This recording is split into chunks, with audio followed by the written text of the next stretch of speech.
कुर्सी तो कुर्सी है, निगाहों से उतर जाओगे। मौत आनी है जब आएगी तुम्हारी खातिर, मौत से पहले बहुत पहले ही मर जाओगे। पिछले 2014 के बाद से गांव में जो नफरत बो करके विकास किया गया है वो अद्भुत और अकल्पनीय है। हालत ये है, हम जिस गांव में पैदा हुए उन गांव में कोई सीताराम चाचा, कोई भगवती चाचा हम लोगों की उंगली पकड़ करके चौराहों पर हमें मिल जाता था, आशीर्वाद भी देता था और डांटता भी था। लेकिन मौजूदा स्थिति ये हो गई है कि गांव में चाय, जो गुड़ की चाय बना करती थी, उसकी चकल्लस में जो चर्चा होती थी, उसमें जब से चाय में चर्चा वाली राजनीति घुसी है, उसने पूरे गांव का माहौल ऐसा कर दिया कि आप अब एक दूसरे से प्रेम से बैठ के बात भी नहीं कर सकते।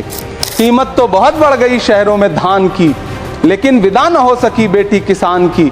मौका मिला तो लोगों ने कुर्सी के वास्ते तस्वीर ही बिगाड़ दी हिंदुस्तान की। प्रधानमंत्री आवास योजना के तहत गांव में आवास बनते हैं और इनकी राज्य सरकारें उन आवासों पर बुलडोजर चलाती हैं। श्री इमरान प्रतापगढ़ी जी 5 मिनट। धन्यवाद सभा सर, माइक। हाँ बोले। धन्यवाद सभापति महोदय।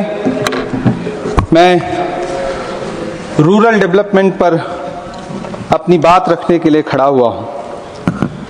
कोई खुशबू न कोई फूल न कोई रौनक, उस पे कांटों की जहालत नहीं देखी जाती। हमने खोली थी इसी बाग में अपनी आंखें, हमसे इस बाग की हालत नहीं देखी जाती।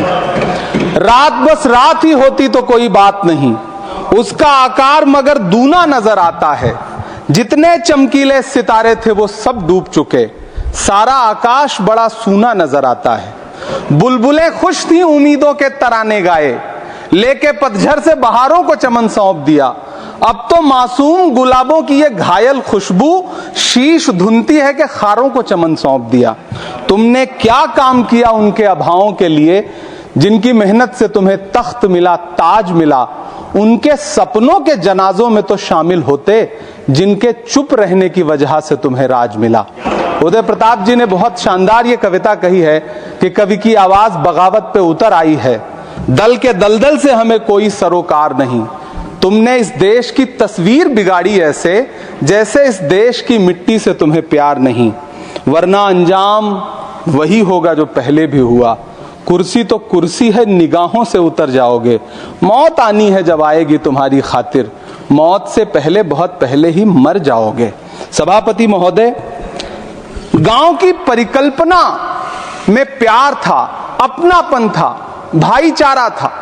कभी महात्मा गांधी ने जब गांव का सपना बुना तो मुझे लगता है उसमें वो मोहब्बत थी कि गांव में अगर किसी बिटिया की शादी होती थी तो पूरा गांव अपने संसाधन लेकर के, कोई चारपाई लेकर के, कोई गुड़ लेकर के, कोई प्रेम लेकर के खड़ा हुआ करता था।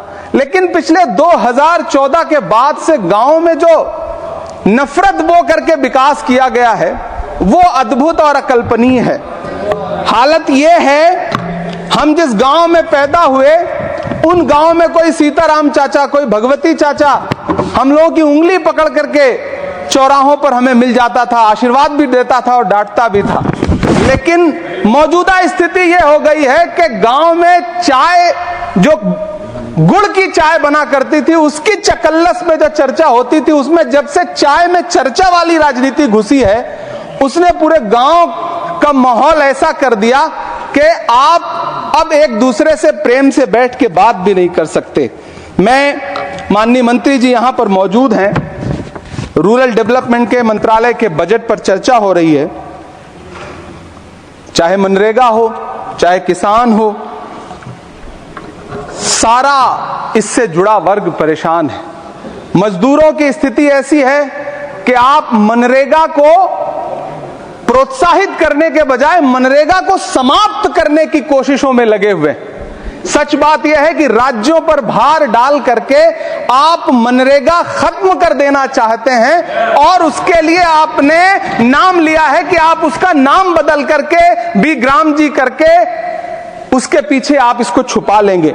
गांवों में सड़कों की स्थिति खस्ता हाल है। चाहे उत्तर प्रदेश हो, चाहे मध्य प्रदेश हो, चाहे गुजरात हो, चाहे राजस्थान हो, गांवों में सड़कों की स्थिति ऐसी है कि किसी गर्भवती महिला को अगर अस्पताल ले जाना हो तो सड़कें ऐसी हैं कि उन पे चलने वाले वाहन शायद अस्पताल तक महिलाएं पहुंच भी नहीं पाती हैं, उनका प्रसव रास्ते में ही हो जाता है। महोदय, गांव में हालत यह है कि किसान आपके सामने सरकार के सामने लगातार अपनी मांगे लेकर के खड़ा रहा, लेकिन इस सरकार ने दिल्ली के रास्ते की तरफ कूच करने वाले किसानों की राह में फूल नहीं बिछाए बल्कि कीलें बिछाई। 750 से ज्यादा किसान शहीद हुए। कीमत तो बहुत बढ़ गई शहरों में धान की, लेकिन विदा न हो सकी बेटी किसान की। मौका मिला तो लोगों ने कुर्सी के वास्ते तस्वीर ही बिगाड़ दी हिंदुस्तान की। सभापति महोदय, इस सरकार में बातें तो बड़ी बड़ी रहीं।